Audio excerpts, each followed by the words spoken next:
wanted to participate in April, the hashtag April Arwen's tarot tag. She did the March 15 questions. That was so much fun.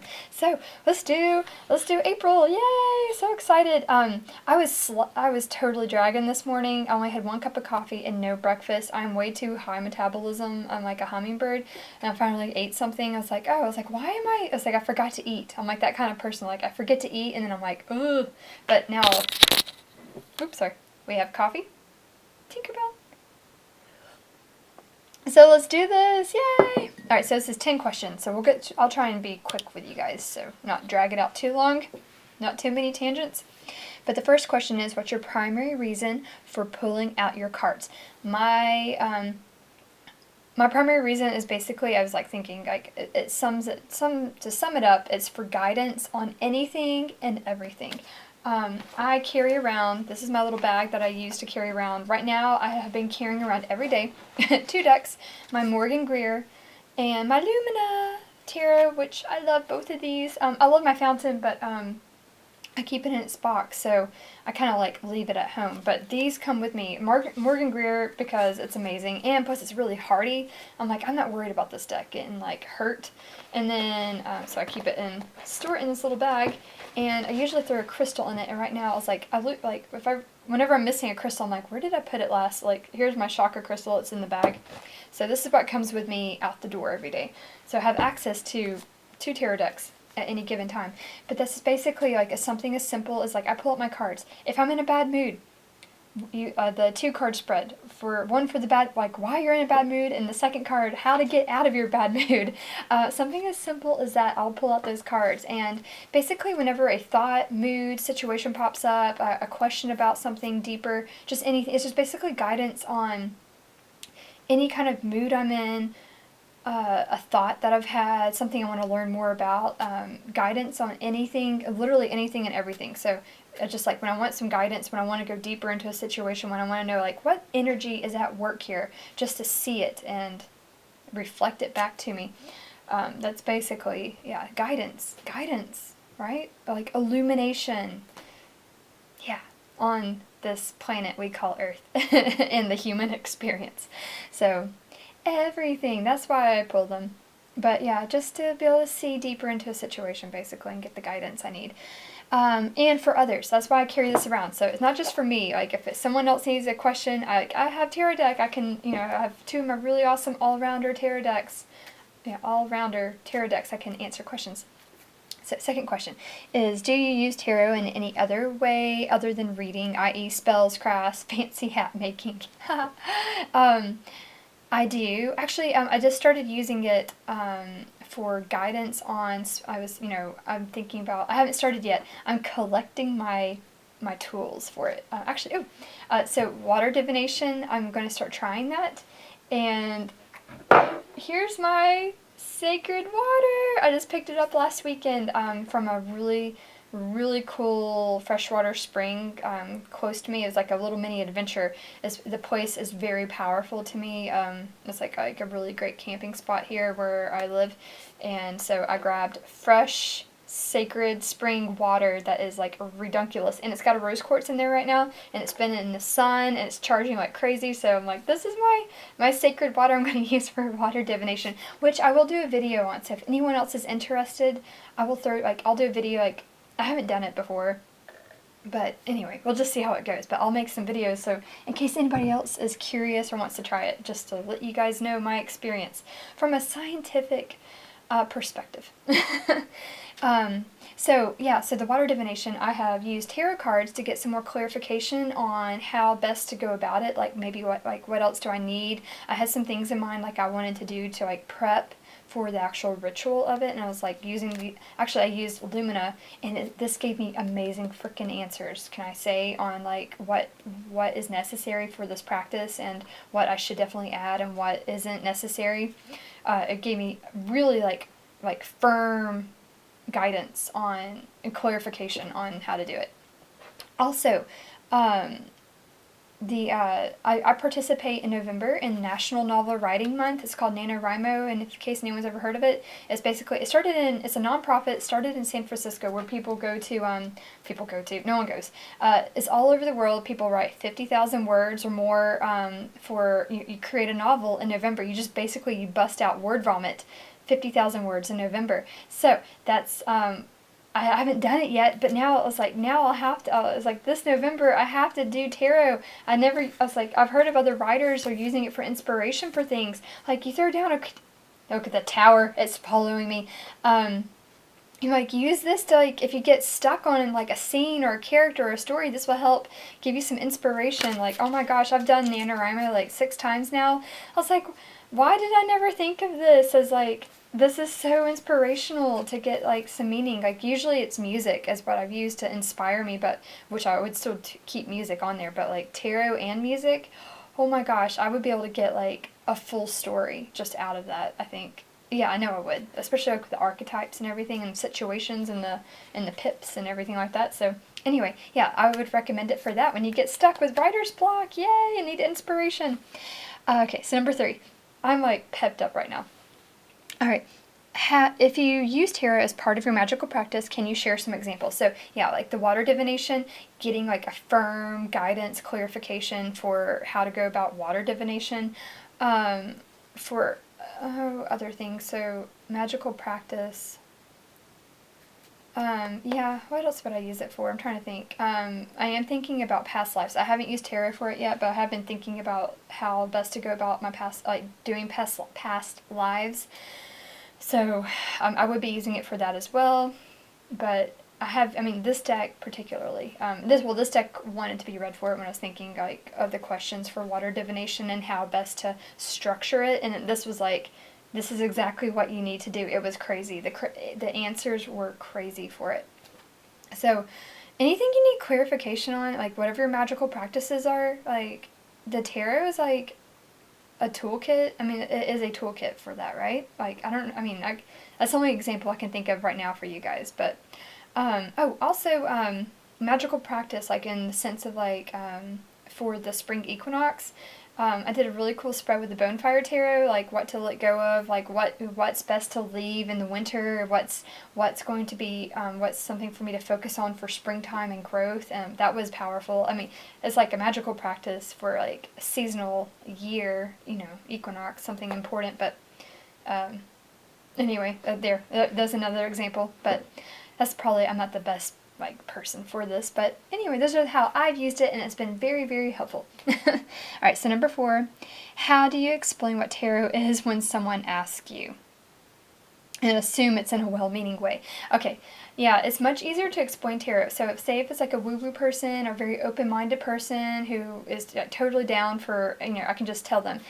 Well, I was thinking like my brother, I love my brother, and he's amazing brother, but when I told him I was getting into tarot, he's just like, what? He thinks I'm going off into the darkness, into the abyss, never to be seen again. But he's very logical, analytical, and he's a smart guy. He's a genius. There's no other way to describe him.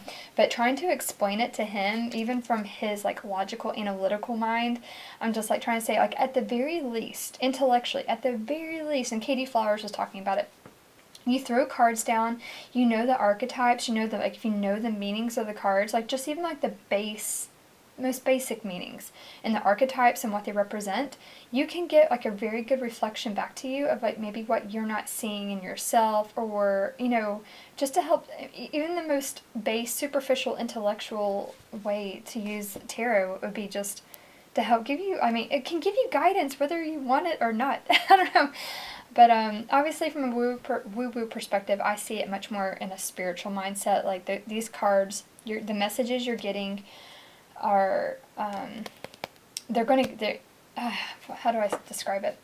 Like the spirit world, your higher self is going to use every means to get connected to you, to communicate with you.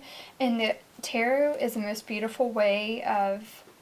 of the most beautiful ways of doing that. So spiritually, it connects you to your divine, to your higher self, and the messages, what you're needing to hear right in that moment. Or heck, I mean, even like some of my readings, like, I try to journal all my most, when I'm able to journal all my readings, and I can go back and look, and like can kind of get like a new meaning or a new perspective on some of those questions. It's just a way for the divine to connect to you and speak to you in a powerful way, and with archetypes and symbols and meanings. It's like right there. Versus, I feel like it's a faster way to connect. But at the least, it's reflecting. I mean, we can all agree, right? At the very least, it's just reflecting back meanings to you of yourself that you might not be able to see, that's just underneath the surface. Like, getting to your subconscious, bringing up emotions for you to like either integrate or or to become aware of and conscious of, so you can either let them go and release them, or just at least at the least be aware of them. Anyway, yeah, that is a freaking loaded question, Arwen. But yeah, it's difficult to explain it to someone who's very logical, analytical, left brain. I've been there. It's like, I don't even want to bother. But at the very least, yeah, it's something totally amazing for you to connect to the divine and whatever that means for you. Number 5, what's your favorite spread to use and why? Alright, so my most basic, like if you get a reading from me, like just a basic reading, I love, well, I say the 3-card pool, but I like the 3 cards with the fourth card on top, which could represent, just depending on your question, and I'm not very structured, I'm not very strict with the placements. I used to be very, but like I found it's much more fluid and much more, more flowy for me to just throw the cards down and see how they combine. And then the 4th card can either represent, if we're trying to do like divination for a certain time frame, or what's the trajectory of this path, the 4th card can represent that, or like where things are going, or just an overall, I think of it as like the umbrella. But and also with that, I like to use the base card. I find, with the base, like looking at the base card, and I don't necessarily look at it from a shadow perspective. I like it from the like where you're at right now, and then the 3 questions, and I can use those to answer like advice, outcome, what you need to know, what you need to do, kind of thing, and then that 4th card for whatever else I need it for, umbrella, overall, clarification, whatever. That's my favorite. And then my other favorite for like a bigger spread, which I have found very useful time and time again, is from Shadowscapes. It's that Dream Come True spread where it gives you like strongest aspect, helpful aspect, your challenge, 2 cards for your to-dos, and then the outcome, most likely outcome card. It has been amazing. That I haven't used it in a little bit, but the last time I used it, it hit home. It was so powerful. It's worked on, it's not just for Shadowscapes Tarot, obviously, but I found it so useful for, just all around. So those are my favorite, and then I like the 9 card because it's the 9 card, because that covers everything, right? So yeah, those are my favorites. Number 6, name a famous currently living person who embodies one of the following cards for you: Hermit, Star, Justice. Just 1 card and 1 person is fine. Hermit, the Star, and Justice. Okay, I'm gonna have to pause it. Hold on, I don't know. Okay, so name a famous currently living person who embodies one of the following cards. So I was thinking of the Hermit. I was thinking of one of my favorite authors, and because I was like, talking about NaNoWriMo. The Hermit, because I've heard it described. I'm not a published author. I mean, I've written my little NaNoWriMo novels. But I never, I just kind of like, I've word vomited, but I haven't ever gone back and edited it into like a refined story. But from like following some of my favorite authors, I'm not going to name any right now, but just that persona, like being an author, you have to become, like the way to describe it, you basically become a hermit.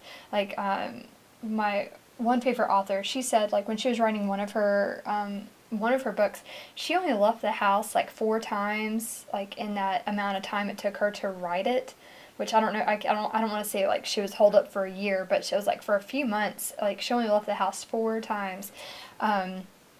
So you have, like, when you're, like, it makes me think, like, when you're creating something, or like a novel, or something's coming forth out of your soul, or you're channeling something beautiful to put out into the world, you have to, like, leave the world for a time to go and create it. I'm not saying you need to go hide for, like, months and never be seen again, but you have to kind of distance yourself in order to create, and then you can reconnect with the world again. Like, if you have inspiration for something, you kind of do have to, like, close yourself off for a moment to nurture it, to bring forth life into the world.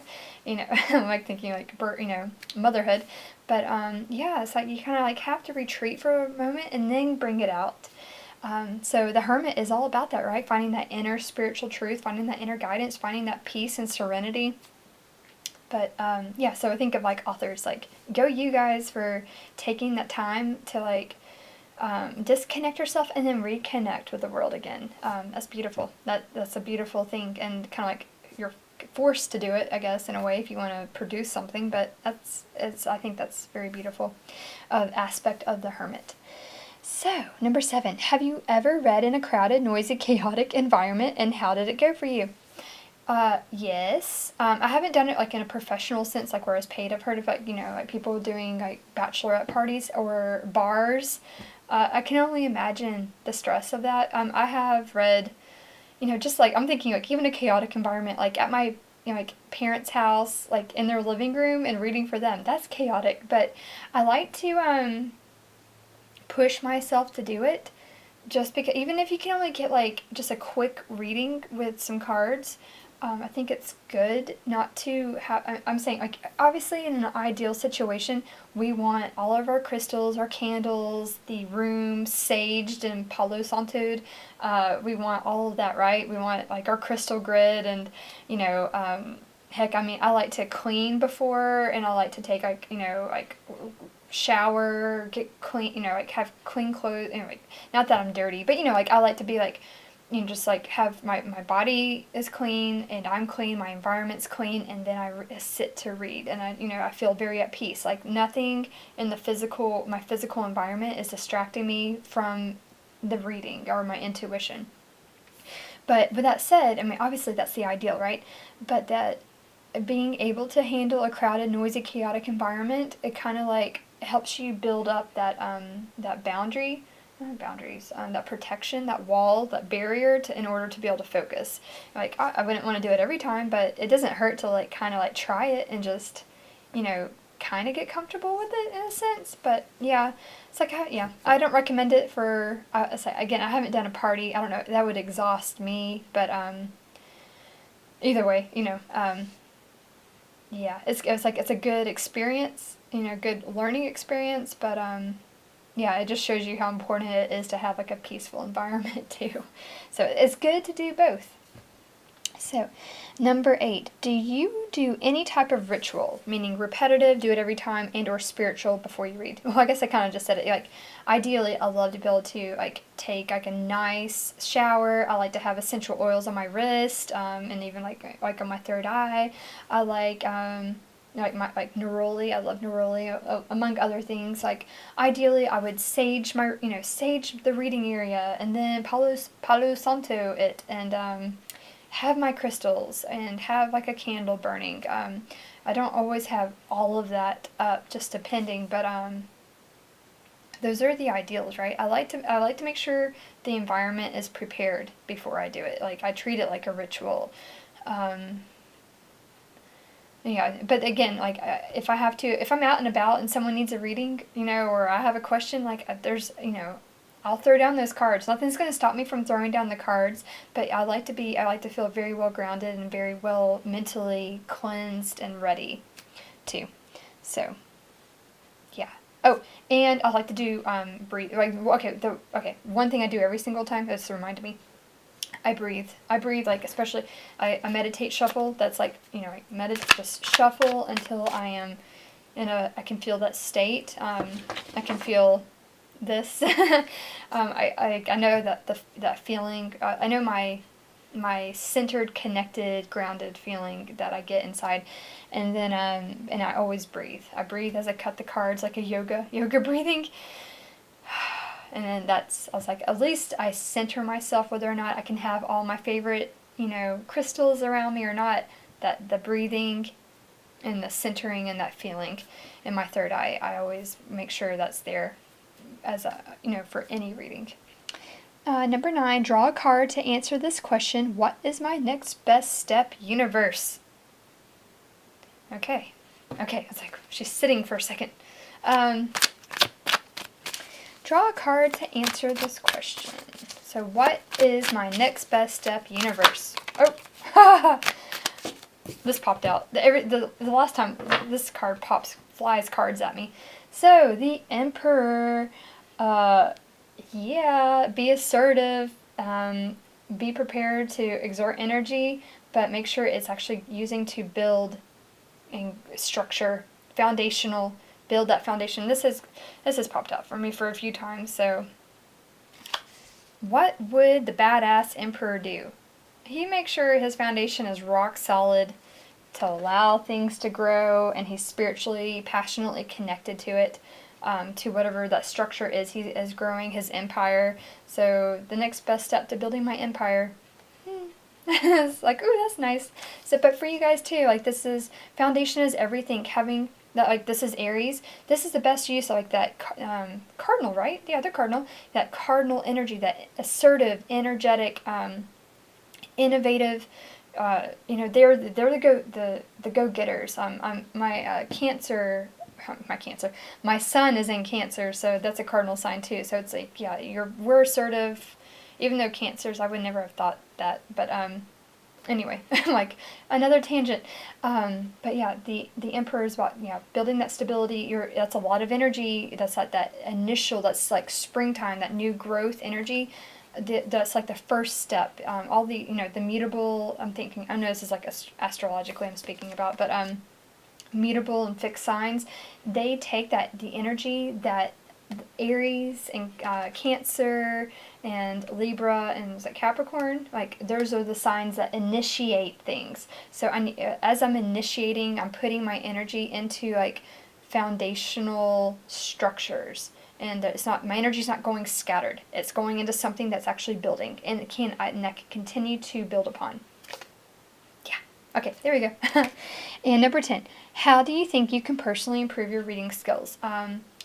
I have how I personally improve my reading skills. Keep reading my books. Keep using my decks every day. Keep reading. I love getting readings from others too. It just helps keep me. I don't know. It just helps. I just like being exposed to it. Let's see, like the best like example I can think of is like if you do like for people out there that do Brazilian Jiu-Jitsu, when you first start, like I described it as like not knowing I have 4 limbs. You will not know, you think you might know how to use your body, and then you go do Brazilian Jiu-Jitsu, and for like the first year you're going to realize like I don't know how to use my body. And it teaches you, and it's also like being under a waterfall. There's so much information. You're under a waterfall and you're trying to capture it all, and you're just doing the best job you can. So I like the waterfall mentality. Like some of it's I'm going to catch some of it, just get under the waterfall, bask in it, and just catch what I can. But getting readings from others, continue reading from myself every day, continue reading books, and continue studying decks as I feel the need. Yeah, right? That's like, am I missing anything? And connecting with all you lovely people on YouTube and Instagram, and like everyone has beautiful insight, and I love reading, and I love thinking about all the insights that we can get from these cards, and and like as new things pop up, or like new connections I can make, or even like out and about in my daily life, and then you're seeing the archetypes play out from the tarot. It's very beautiful. So that's how I plan on doing it. I'm like, going to keep reading, going to keep learning, going to keep absorbing, going to keep watching and observing. So, yeah. So anyway, thank you guys for watching. I hope you have a great rest of your day.